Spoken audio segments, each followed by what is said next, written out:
Unang-una, kailangan mong maintindihan na God is not under our power. We are under God's power. Hindi common na nalangin tayo, paghingi mo, agad-agad may obligasyang bigyan kanya agad. Although, nagaganap yun na pagkakailangan mo na ibibigay sa'yo ng Diyos. Pero kung halimbawa, hindi binibigay sa'yo, mag-iisip ka sa Biblia. Ba't kaya hindi binibigay? Maraming dahilan. Isang dahilan, hindi pa panahon. Isang dahilan yon. Basahin natin ang 6:2 sa 2 Korinto.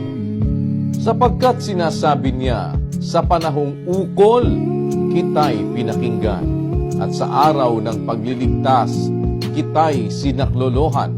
Sabi ng Diyos dapat maintindihan natin ng Diyos Minsan di natin iniintindi ang Diyos Sabi ng Diyos, sinasabi niya, ang Diyos ang may sabi, sa panahong ukol kita'y pinakinggan. Ang Diyos pala, may panahong ukol.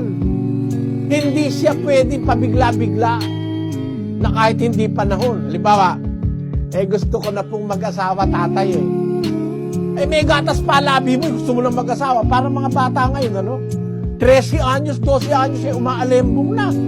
Gusto na ng lalaki. Wala pa, hindi pa sa panahon yun. Hindi pa dapat, parang ganon, kapatid. Ikaw man, ang anak mo, sabi, nanay, mahal ko po si Fred. Nonoy, sige na, payagan nyo na ako. Nonoy, mahal ko po si Fred. Alam mo namang hindi pa panahong ukol. Papayag ka ba?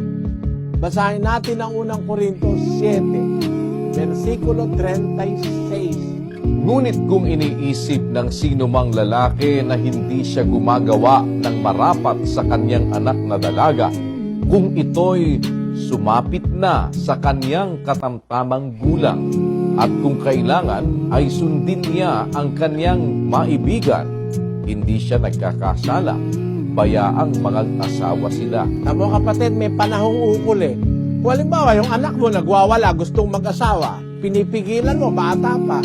Kung sumapit na ang kanyang katamtamang gulang at kailangan sundin na niya ang kanyang maibigan, bayaan mo siyang mag-asawa, hindi ka nagkakasala.